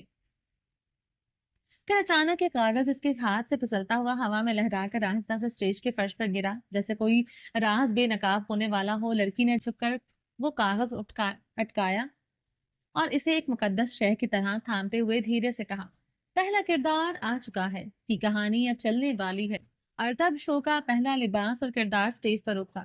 اسٹیج پر آنے والا پہلا لباس محض ایک ماڈل کا پہناوا نہیں بلکہ ایک روح کا کردار تھا، ایک خالص بے داغ اور دلکش روح۔ ماڈل کی چال میں غیر معمولی نفاست، ایک ایسی آہستگی تھی جو کائنات کے سب سے نرم سرگرم کی طرح محسوس ہو رہی تھی۔ اس کی نگاہیں جھکی ہوئی نہیں تھی بلکہ دور ایک ایسے نقطے پر مرکوز تھی جہاں صرف امید اور روشنی دکھائی دیتی تھی۔ اس کی آنکھوں میں ایک پرسکون چمک تھی، جیسے کسی نے اس میں زندگی کے تمام خواب بھر دیے ہوں۔ اس کے بدن پر بکھرا لباس ریشوں سے نہیں بلکہ باریک چمکدار ریشم کے دھاگوں سے بنا تھا، جو ہوا کے ہر دھیمے جھونکے پر سے نرمی سے لہراتے تھے۔ لباس کا رنگ چاندنی سا سفید تھا، جس میں ہلکی نیلی چمک شامل تھی، جیسے رات کے آسمان پر کوئی خوبصورت ستارہ اپنی روشنی بکھیر رہا ہو۔ یہ لباس اتنا ہلکا اور اتنا نفیس تھا کہ دیکھنے والوں کو لگ رہا تھا جیسے ماڈل نے کچھ پہنا ہی نہیں ہو، بلکہ اس کا اپنا وجود ہی نور سے تخلیق کیا گیا ہو۔ اس کی ہر تہ، ہر شکن میں ایک کہانی تھی، خوبصورتی تھی، سکون کی اور بے پناہ طاقت کی، جو روح کی پاکیزگی میں ہوتی ہے۔ اسپاٹ لائٹ اس کے ہر قدم پر ساتھ ساتھ چل رہی تھی، اس کے وجود کے ہر زاویے کو اس طرح نمایاں کر رہی تھی کہ جیسے ہر منظر ایک فن پارہ ہو۔ ہال میں مکمل سناٹا، ہزاروں نگاہیں اس پہلی روح پر جمی تھی جو اسٹیج پر زندہ ہو چکی تھی۔ یہ ایسی زندہ روح تھی جو نہ صرف خوبصورت تھی بلکہ اپنی خوبصورتی سے سب کو محصور کر رہی تھی۔ اس کا کردار محض چلنا نہیں تھا بلکہ ایک نورانی وجود کی عکاسی تھی جو اپنے ساتھ پاکیزگی اور سکون کا پیغام لے کر آیا ہو۔ وہ کسی سے نظریں نہیں ملا رہی تھی بلکہ اپنی ہی جمال اور تقدس میں گم تھی، دیکھنے والوں کے دلوں کو چھو رہی تھی۔ पहली खास रूह के पुरसकून रुखसत होने के बाद हॉल में छाई महसूर कुन खामोशी कुछ लम्हे मजीद बरकरार रहे। देखने वालों के दिल अभी तक इस खूबसूरती के जेर असर थे जब स्टेज पर एक बार फिर से धुंधली रोशनी छाने लगी और फिजा में वो दबी हुई धड़कन की आवाज दोबारा बुलंद हुई। ये आवाज अब पहले से ज्यादा गहरी और पुरस्कार थी, जैसे किसी नामालूम हकीकत की नवीद दे रही हो। फिर खूबसूरत रूह के साथ क्या होता है? अगला किरदार खामोश कैदी, वो लड़की जो सालों से पाबंदियों में जकड़ी हुई थी, जिसे कहा गया कि चुप रहो, बैठो, झुको और जियो मत, सिर्फ निभाओ। इसका वजूद एक चीखती हुई खामोशी का तर्जुमान था। स्टेज पर बिखरी हल्की धुंध में एक नया साया उभरा। ये खामोश कैदी थी। इसका लिबास मध्यम सुरमई रंग का था, जैसे धुंध या किसी बोसीदा दीवार की परछाई जिस पर वक्त के गिर्द जम चुकी हो। इस लिबास की साख्त एक गहरे कर्ब की अक्कासी थी। कहीं वो इतना तंग था कि लगता था कि हर हरकत में इससे अजियत हो रही है। इसका बदन कैद में है, और कहीं इतना ढीला जैसे इसने अपनी शख्सियत, अपनी हस्ती तर्क कर दी हो। इसकी आस्तीनें बहुत लंबी थीं, हाथों को छुपाती हूँ, गोया अपनी जात, अपने वजूद को दुनिया की नजरों से बचाना चाहती हो। इसके कंधों पर एक भारी चादर थी जो जमीन पर घसीटती जा रही थी। वो इसे ओढ़ने के बजाय बोझ की तरह घसीट रही थी। ये बोझ इसकी खामोश जद्दोजहद का आकाश था। ये कॉस्ट्यूम्स जाहिर कर रहा था कि इस लिबास के अंदरूनी अस्तर में अधूरे ख्वाब छुपे थे। मध्यम प्रिंट में मरी हुई तितलियां जो कभी उड़ ना सकी थी, टूटे पंख दोबारा फिजा में बुलंद होने की हिम्मत ना कर सके। वो और धागे जो कभी एक कोसे के जाह बनाने वाले थे, मगर बीच में ही टूट गए थे। पस मंजर में एक मध्यम सी जंजीर खुलने की आवाज उभरी, जिस कैद की कहानी बयान कर रही थी। हाल अभी भी अंधेरे में डूबा था, जब सिर्फ एक तेज ठंडी स्पॉटलाइट सीधी इस पर आकर ठहरी। इसके वजूद के हर जख्म को नुमाया करती हुई इसकी चाल में एक अजीब सा बोझ था, जैसे वो पत्थरों को घसीट रही हो। नजरें जमीन पर थी और इसके कंधे झुके हुए थे, और बोझल कदमों से स्टेज पर आगे बढ़ी। एक लम्हे के लिए इसकी चादर इसके कंधे से सरक गई, और इसकी अस्तर की झलक नाजरीन को दिखाई दी। एक सेकंड का वो लम्हा जब इस दुकानदार का दर्द, इसके अधूरे ख्वाब, इसके टूटे पंख नजर आए।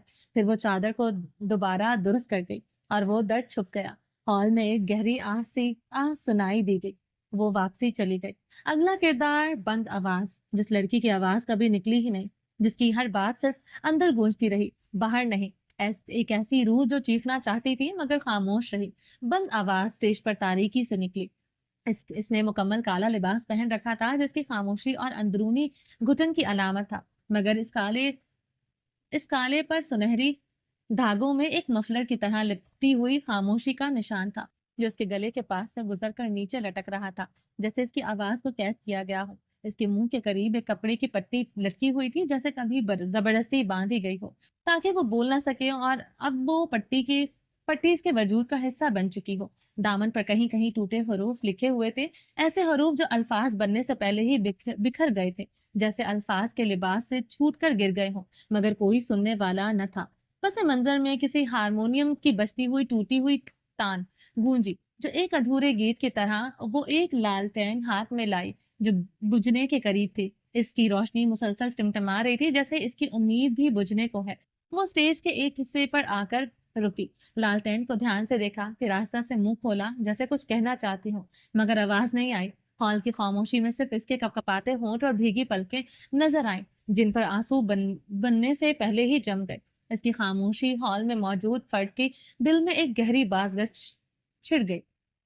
अगला किरदार जिंदा लाश, जो जिंदा थी, सांस ले रही थी मगर अंदर से मर चुकी थी, जिसका जिस्म तो मौजूद था मगर रूह वीरान हो चुकी थी। जिंदा लाश का ज़हूर सबसे ज्यादा लर्जा देने वाला था। इसकी मुकम्मल सफेद लिबास पहन रखा था जो किसी कफन की तरह महसूस होता था, मगर इस सफेद पर सुर्ख धागों से कढ़े हुए बदन पर कटाव के निशान थे।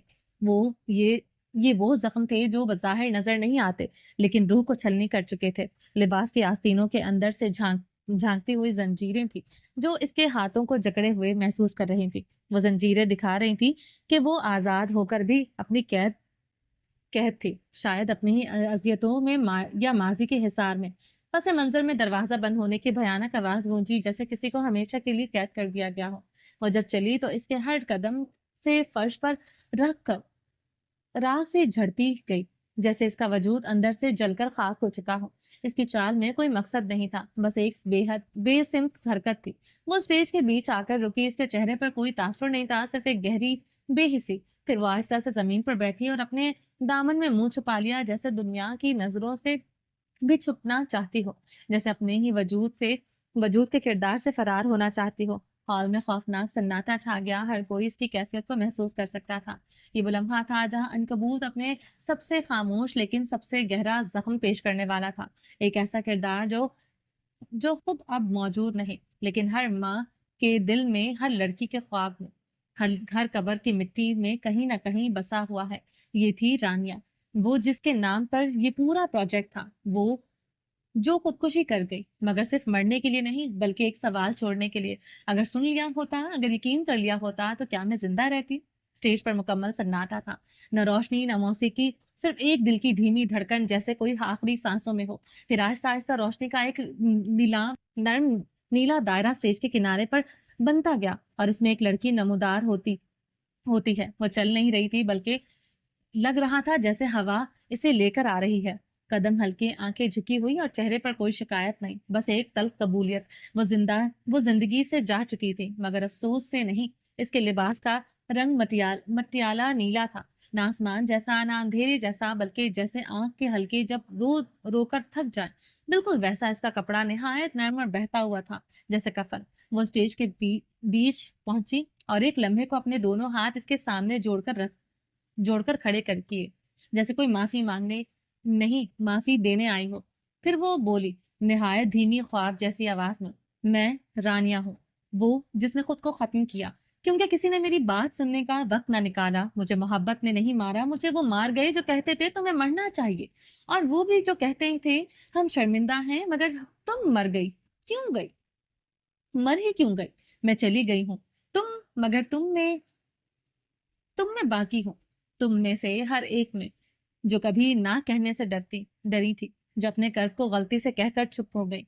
मैं एक याद नहीं, मैं एक विरासत हूँ, और अगर तुम जीना चाहती हो तो मेरी मौत को सिर्फ मातम मत बनाना, इसे आवाज बनाना।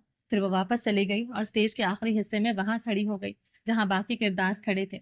वो इन तमाम लड़कियों की नुमाइंदा थी, जिन्होंने जीना चाहा था, लेकिन इन्हें संभाला ना गया। खूबसूरत रूह अब चिथड़ों में लिपट चुकी थी। अगला किरदार, चिथड़ों में लिपटी रूह। स्टेज पर अचानक हर रंग ने अपनी शनाख्त खो दी।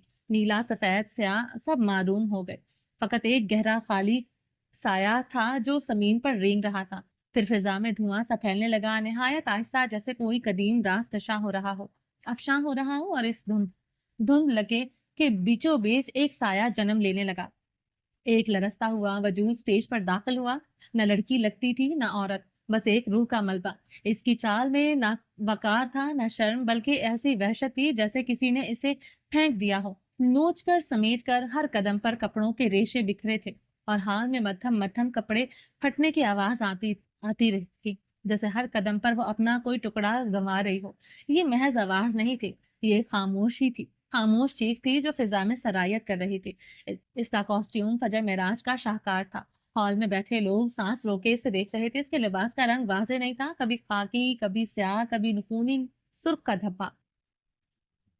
कमर से दामन तक चिथड़े थे, दानिस्ता उधड़े हुए, जले हुए कच्चे धागे निकलते हुए, जो हर हरकत के साथ एक कर्बनाक दास्तान सुनाते थे।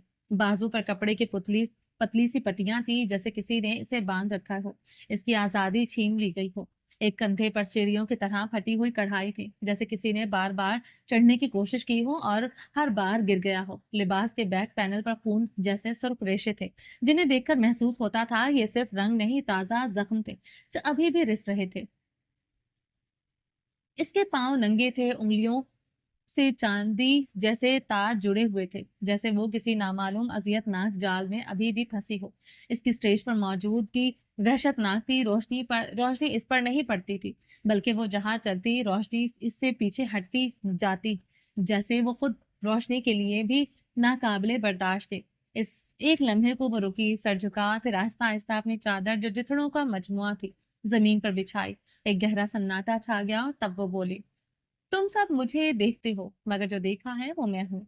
یہ चिथड़े सिर्फ कपड़े नहीं, ये मेरी जिल्द है जो उतारी गई। ये धागे मेरी नसें हैं जिन्हें काटा गया। ये दामन देखो कभी सफेद था, अब हर धब्बा एक लम्स की तजलील है। तुम फैशन देखने आए हो, आओ देखो, ये डिजाइन नहीं, ये मैं हूँ। चिथड़ों में लिपटी रूह।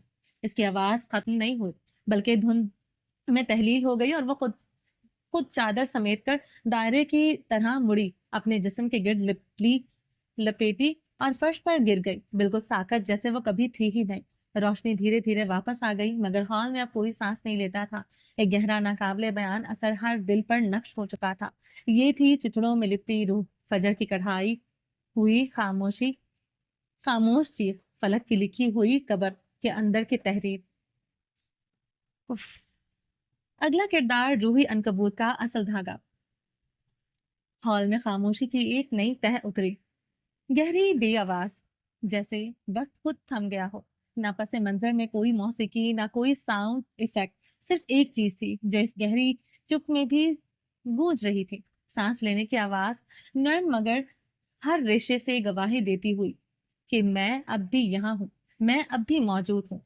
फिर स्टेज के किनारे से एक नकीब सी बच्ची, एक मुजस्सम सवाल दाखिल हुई। ये रूही थी, हाँ रूही। वो तेजी से नहीं आई थी, और ना किसी अदा के साथ। इसके चाल में ना गरूर था, ना अजलत, बल्कि वो धीरे धीरे कदम, फिर दूसरा, फिर यूं बढ़ती जैसे हर कदम मौत के गले से छीना गया हो। इसके हाथों में कोई सहारा नहीं था, ना व्हील चेयर, ना छड़ी, सिर्फ एक कपकपाता हुआ वजूद अपनी दाखिली हिम्मत के सहारे कायम था। हर उठता हुआ कदम एक बेआवाज चीख था, इस एक अनदेखी जद्दोजहद जो रूह की गहराइयों से फूट रही थी।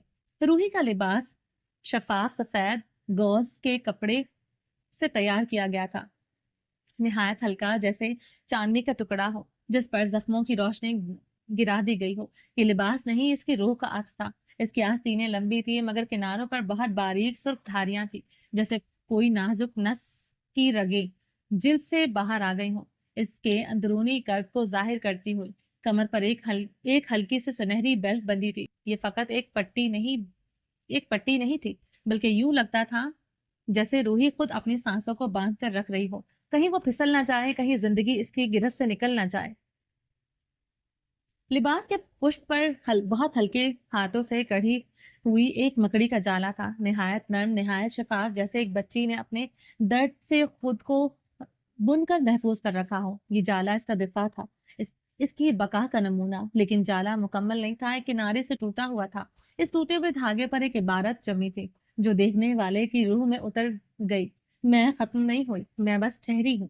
फर्श पर कोई शोक रोशनी नहीं थी, बस चांदनी जैसी हल्की निलाहत थी, जैसे अस्पताल की रात, जैसे जिंदगी का आखिरी ख्वाब। स्क्रीन पर रूही के हाथ क्लोजअप नमूदार हो, जहां उंगलियों पर एक आईवी ड्रिप का निशान था, अभी भी ताजा, इसकी जंग की फलाही याद दहानी। वो आहिस्ता आहिस्ता स्टेज के मरकज में आई। तमाशाई अब सांस भी दबाकर सुन रहे थे। फिजा में रूही के वजूद की टीसें गूंज रही थी। मुझे नहीं पता लोग क्यों समझते हैं कि मौत उम्र मांगती है। कभी कभी वो खेल खेलती है और मैं इसका सबसे छोटा खिलौना हूँ, मगर मुझे जीना है, सिर्फ आज नहीं, हर उस दिन के लिए जो मुझसे छीना गया। स्क्रीन पर इसकी एक तस्वीर उभरी, अस्पताल के बिस्तर पर एक शीरी मुस्कुराहट के साथ, वो सर पर स्कार्फ बंधा हुआ जो बीमारी के जख्मों को भी छुपाने से कासिर था। स्टेज पर धीमी सी रोशनी फैल गई और बाकी तमाम किरदार एक एक करके दायरे में आ गए, खामोश लेकिन मौजूद। सब इसकी तरफ देख रहे थे। इन आंखों में एहतराम था, दर्द था, और इस छोटी सी जान के लिए एक गहरी दुआए बका। और रूही ने बस हल्की सी मुस्कुराहट के साथ सर उठाया। इसकी आंखों में एक ऐसी रोशनी थी जो मौत को भी पिघला दे। वो आहिस्ता से बोली, मैं अनकबूत हूँ, मैंने खुद को बुना है। यही वो लम्हा था जब फैशन परफॉर्मेंस और आर्ट सब खत्म हो गए थे। बाकी बची सिर्फ एक बच्ची की ख्वाहिश, जिंदा रहने की ख्वाहिश, एक ऐसी ख्वाहिश जो हर दिल को अश्कबार कर गई। अगला किरदार आईने से कतराती हुई लड़की। वो खूबसूरत नहीं थी, ना नैन नक्श, ना बदन की तराश, ना रंग, ना जिल्द कोई मतलूबा। इसे ना सिर्फ नजरअंदाज किया गया था, बल्कि नापसंद किया गया था। और सबसे बढ़कर खुद अपने ही हाथों से वो हर सुबह बेदार होती तो अपनी जिल्द को अपना दुश्मन पाती। इसके लिबास का रंग खाकसरी था, गिरदालूद सुरमई जैसे वो बार बार खुद को साफ करना चाहे, मगर कुछ धब्बे थे जो रूह पर नक्श हो चुके थे। लिबास की साख्त में कोई सहूलत नहीं थी, कपड़ा बदन के साथ ढंग से नहीं बैठता था। आस्तीनें बहुत छोटी और खुद को ढकने की कोशिश में हमेशा नाकाम रही। इसके चेहरे पर नीम शफाफ जालीदार पर्दा था जो सिर्फ इतना जाहिर करता था कि ये चेहरा तुम्हें देखना था और तुमने मुंह मोड़ लिया। पाँव में मामूली प्लास्टिक की जैसी चप्पलें थी, जैसे वो खुद को किसी काबिल नहीं समझती थी। पाँव पर निशान थे जले हुए, शायद खुद से बनाए गए। लिबास पर छोटे छोटे आईने टिके थे, मगर ये आईने सालिम नहीं, टूटे हुए थे। जब वो हिलती तो आईनों में इसका अक्स बिखर जाता। कोई भी मुकम्मल चेहरा नहीं बनता, बस टुकड़ों में बटी एक अजियत की तस्वीर थी। पीठ पर एक जुमला कढ़ा था जो इसके वजूद की सबसे गहरी सच्चाई बयां करता था। मैं जल्द मेरी जिल्द मेरा दुश्मन है और मैं हर रोज इसके साथ जागती हूँ। वो कभी सीधा नहीं चलती थी, इसकी चाल में एक हिचकिचाहट थी, एक बार पलटने वाली खौफजदा थकन, जैसे वो जानती हो कि वो तमाशा नहीं तस्हीक बनने आई थी। हर कदम पर इसकी बेचैनी आया थी। जब वो रैंप के आखिरी हिस्से पर पहुंची तो जैसे खामोशी चीख उठी। क्या मुझे ये जगह मिली या मैंने छीन ली? इसकी नजरें भटकी हुई थी, किसी आईने की तलाश में नहीं, बल्कि इसके बचने की तलाश में। मैं वो हूँ जो आईने में देखने से डरती है, क्योंकि वो भी मेरा मजाक उड़ाता है। मैं वो हूँ जिसकी जिल्द पर नजर पड़ते ही लोग नजरें हटा लेते हैं। हर हुस्न की तारीफ को अपनी मौत के परवाने की तरह देखा है, मगर आज मैं तुम्हारे सामने हूँ, अपनी पूरी बदसूरती में, क्योंकि ये भी सच है, और जब सच बोलने लगे तो फिर कोई भी बदसूरत नहीं रहता। मैं कहना चाहती हूँ, मैं खूबसूरत हूँ और मैं जिंदा रहूंगी, हर धागे के साथ। अगला किरदार फटे रेशम की दुल्हन। वो आई तो थी दुल्हन बने, मगर पहनाया गया इसे रेशम बल नहीं था, बदला था। वो एक इंतकाम की कहानी का हिस्सा बनी, किसी और की नफरत का जरिया, और जिसने इससे मोहब्बत का वादा किया, इसी ने इसे नोच डाला, किस्तों में तोड़ा, लफ्जों में मारा और खामोशी में दफन किया। इसका कॉस्ट्यूम एक दुल्हन के लिबास का शुदा अक्स था, जर्द और सुर्ख का रिवायती इम्तजाज, मगर रंग बेजान थे, जैसे किसी ने तमाम खुशी निचोड़ ली हो। कमीज के दामन पर रेशमी धागे कटे फटे थे, जगहों पर ऐसी सलाई की गई थी जैसे किसी ने कर्ब को ढांपने की कोशिश की हो। आस्तीनों पर गहरे नीले और स्याह धागों से धारियां बनी थी जो इसके फियांसे के हाथों के निशानों का अस्तारा थी। ये किरदार फलक का था। घूंघट इसके चेहरे पर था, मगर मुकम्मल नहीं, एक तरफ से फटा हुआ, जैसे किसी ने मोहब्बत को दरमियान से चाक कर दिया हो। इसके पाँव नंगे थे और इन पर मेहंदी नहीं थी, जैसे किसी ने स्याही से लिख दी हो। ये सफर खुशी का नहीं, कैद का था। जेवर के बजाय इसके हाथों में टूटे कंगनों के टुकड़े थे, और कलाई पर बंधी एक जंग आलूद जंजीर जो रिश्ता कहलाती थी, मगर एक कैद थी, एक सजा। इसकी चाल लड़खड़ाती हुई थी, मगर वो रुकी नहीं, जैसे हर कदम में दर्द हो, मगर हर दर्द में अज़्म हो। इसकी गर्दन झुकी थी, मगर आंखें बुलंद थी। जब वो रैंप के पीछे में आकर रुकी तो वो बोली नहीं, बल्कि रेशमी दामन खोला जिसके अंदरूनी तह पर कढ़ाई थी। तुमने मेरा जिस्म लिया, मगर मेरी रूह अभी बाकी है। फिर इसने आहिस्ता से अपने कंधे से वो जंग आलूद जंजीर उतार कर वो स्टेज के बीच में रख दी। मैं बदला नहीं, इंसान थी, और आज मैं खुद को वापस ले रही हूँ। ढेरों किरदारों के बाद शो सब शो इख्तिताम की जानिब बढ़ रहा था, और अब सबसे आखिरी किरदार नमूदार हुआ था, वो जिसकी सबको अशद जरूरत थी। अगला किरदार मरहम की रूपोश चादर। हॉल में एक बार फिर गहरा अंधेरा छा गया, इस कदर गहरा कि जैसे स्टेज पर मौजूद हर वजूद फना हो गया। सिर्फ वही चिथड़ों में लिपटी रूह थी, तन्हा साकत, जैसे इस पर कोई दुआ भी भारी हो। फिजा सोगवार थी, एक बेनाम कर्ब हवा में सरायत कर रहा था। कुर्सियों पर बैठे लोगों के दिल भारी हो चुके थे, कई आंसू बहा चुके थे और कई दबाकर बैठे हुए थे। अचानक एक हल्की सी नक, नकराई रोशनी आसमान से उतरी। ना स्टेज लाइट थी, ना प्रोजेक्टर की चमक। ये ऐसी रोशनी थी जिसे कोई दुआ किसी ने आंखें बंद करके दिल की गहराइयों से इसे तलब किया हो। एक पाकीज़ा उम्मीद भरी किरण, और इस रोशनी में एक औरत दिखाई दी। इसका लिबास निहायत सादा था, मटियाला सफ़ेद, जैसे चादर हो जो धुन से बनी हो। इस लिबास में कोई तकल्लुफ नहीं था, मगर इसकी सादगी में एक सुकून था, एक ऐसी ठंडक जो हर जख्म पर मरहम का काम करे। वो निहायत नर्म कदमों से चलती हुई, इसकी चाल में कोई भारीपन नहीं था, जैसे जमीन पर इसका हक ना हो, बस अजान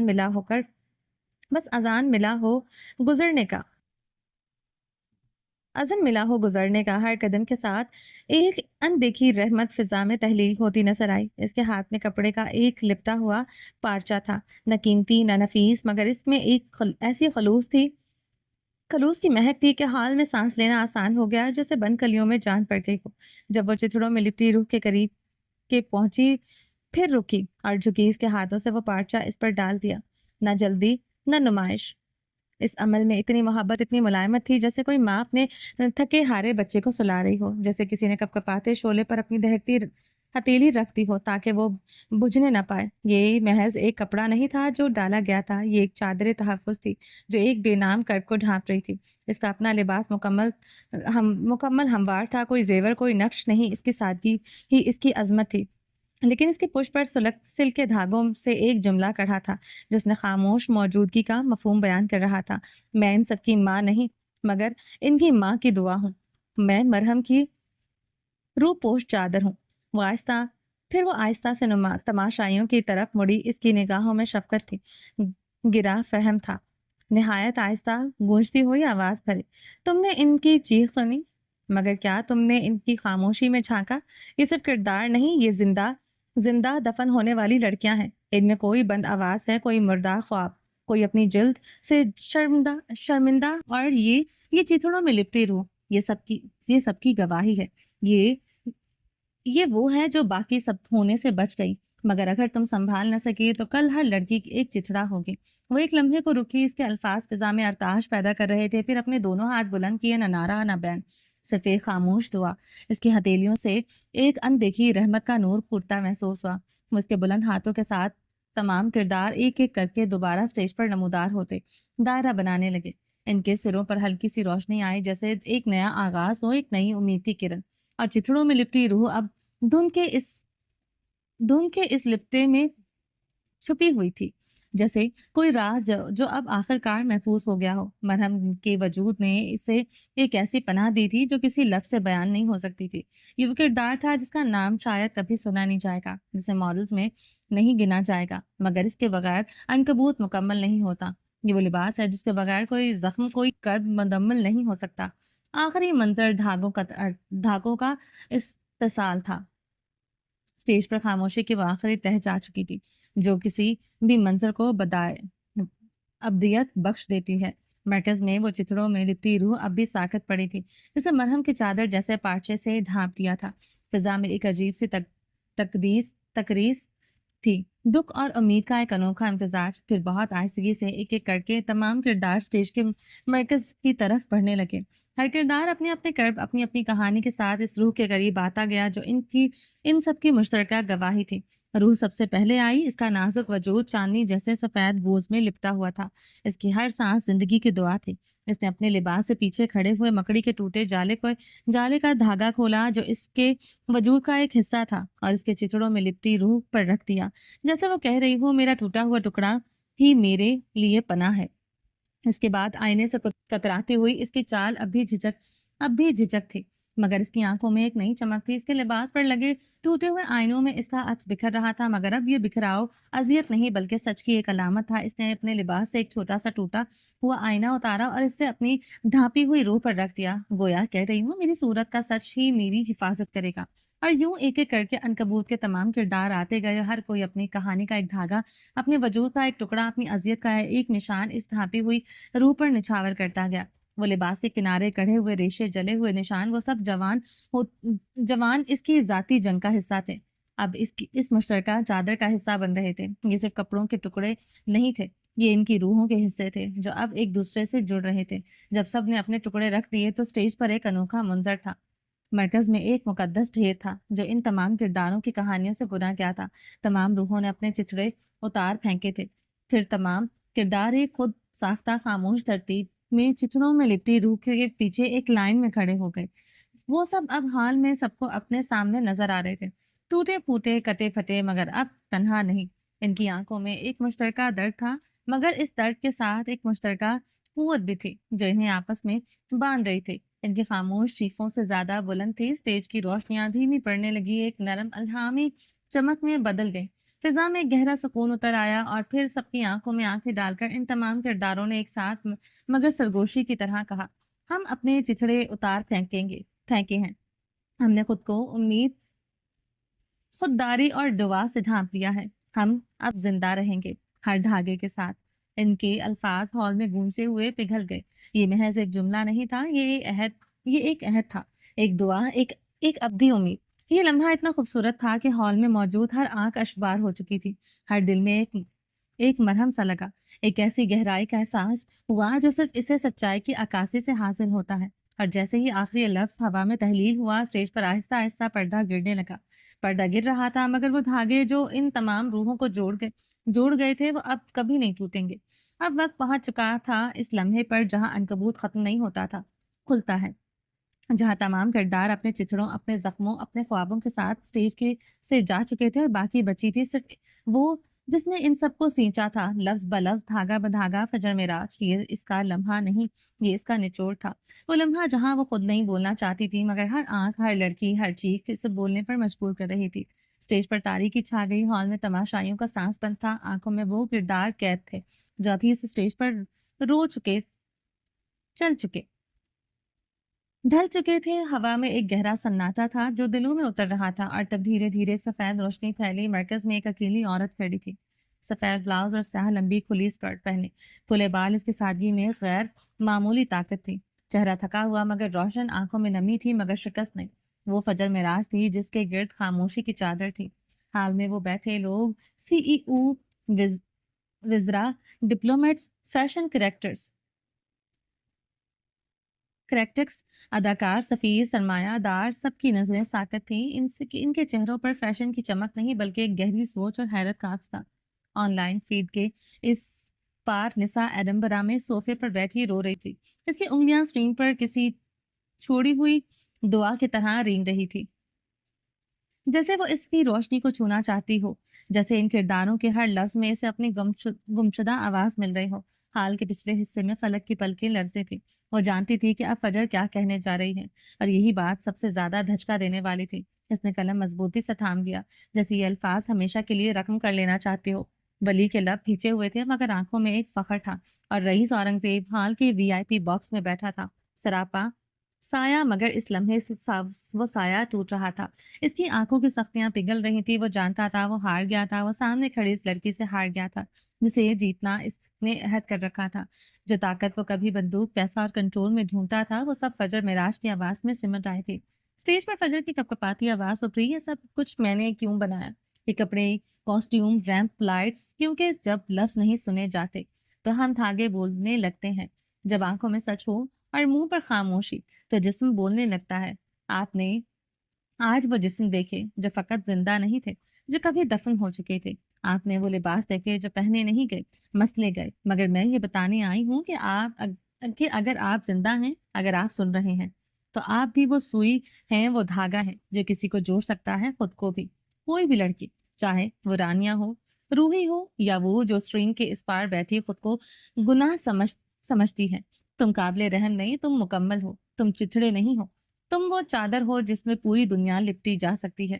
میں نے یہ سب صرف فیشن کے لیے نہیں بنایا. میں نے یہ بنایا کیونکہ روح ہمیشہ شفاف نہیں رہتے. بعض روحیں وقت کے تیز دھاروں سے کٹتی جاتی ہیں، ان پر داغ لگتے ہیں، چھالے پڑتے ہیں، اور جب زندگی آگے گھسیٹتی ہے تو وہ روح خود کو ڈھانپنے کے لیے کچھ نہ کچھ تلاش کرتی ہے. کبھی لفظ، کبھی خاموشی، اور کبھی چتھڑے. یہ چتھڑے صرف کپڑا نہیں ہوتے، یہ دلکیوں کی بوسیدہ چادریں ہیں جن میں ہم اپنے اندر کی سچائیوں کو چھپاتے ہیں. یہ دکھ کی دھجیوں سے بنا وہ لبادہ ہے جو انسان اس وقت اوڑھتا ہے جب دنیا اس کی ذات کی تاریکی کو دیکھنے سے انکار کر دیتی ہے.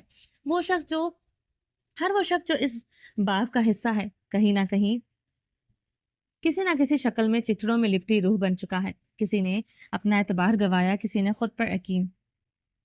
کسی کی آواز اس کے اندر ہی دفن ہو گئی، اور کسی کے اندر اتنی چیخیں تھی کہ سننے والا کوئی رہا ہی نہیں.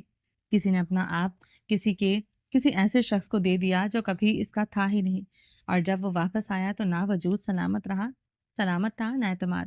یہ کہانی صرف اذیتوں کی نہیں تھی، یہ ان اذیتوں کی ہے جنہیں دکھانے کی اجازت نہیں، جن پر مرہم نہیں، صرف چھپ ہے، جو گواہی مانگتی ہیں مگر زبان کھولنے سے ڈرتی ہیں. کیونکہ سچ بولنا یہاں گناہ ہے، اور سچ سہنا سزا۔ یہ بات ان کرداروں کی خاموش چیخ ہے جو بظاہر زندہ ہیں، چلتے پھرتے ہیں، بولتے ہیں، ہنستے ہیں، مگر ان کی روح چتڑوں میں لپٹی ہے تاکہ کوئی ان کی اندرونی شکستگی کو نہ پہچان سکے، تاکہ وہ روز جئیں جیسے کچھ ہوا ہی نہیں، تاکہ معاشرہ مطمئن رہے اور وہ اندر ہی اندر مرتے رہے۔ ایک پل میں خاموشی چھا گئی۔ وہ ہاتھ میں مائک لیے کھڑی تھی، دبلی پتلی دراز قد لڑکی جس نے اپنی روح سالوں تک چتڑوں میں لپٹی رہی۔ یہ باب ایک سوال ہے، کیا ایک روح کو چیر کر بار بار باندھ دینا ظلم نہیں کہلاتا؟ کیا جنہیں ہم نظر انداز کرتے ہیں وہ واقعی سلامت ہوتے ہیں یا اندر ہی اندر گلتے رہتے ہیں اور پھر ایک دن صرف ایک خالی قول میں بدل جاتے ہیں؟ یہ باب انہیں آواز دیتا ہے جو کبھی بول نہ سکے، جو کبھی اپنی ذات کا دفاع نہ کر سکے، جو کبھی اپنی ٹوٹی ہوئی روح کے لیے انصاف نہ مانگ سکے، جنہوں نے سیکھ لیا کہ جینا ہے تو چپ رہو اور چپ رہنے کے لیے چتڑے کافی ہوتے ہیں۔ اس کی آواز رکی، گلے میں آنسو کا گولا تھا، مگر وہ نہیں روئی کیونکہ وہ رونے نہیں آئی تھی۔ ایک لمحے کو وہ اپنی کمر سیدھی کی اور اس کی روشنی کے حالے میں اس کے چہرے پر ایک روشنی پھوٹی، خاموش فتح کی۔ یہ فتح کسی لڑکی کی نہیں بلکہ سچائی اور کرامت کی تھی۔ پیچھے اسکرین پر دھند کے درمیان بس ایک جملہ ابھرا، جیسے کائنات کا سب سے بڑا سچ آشکار ہو رہا ہو۔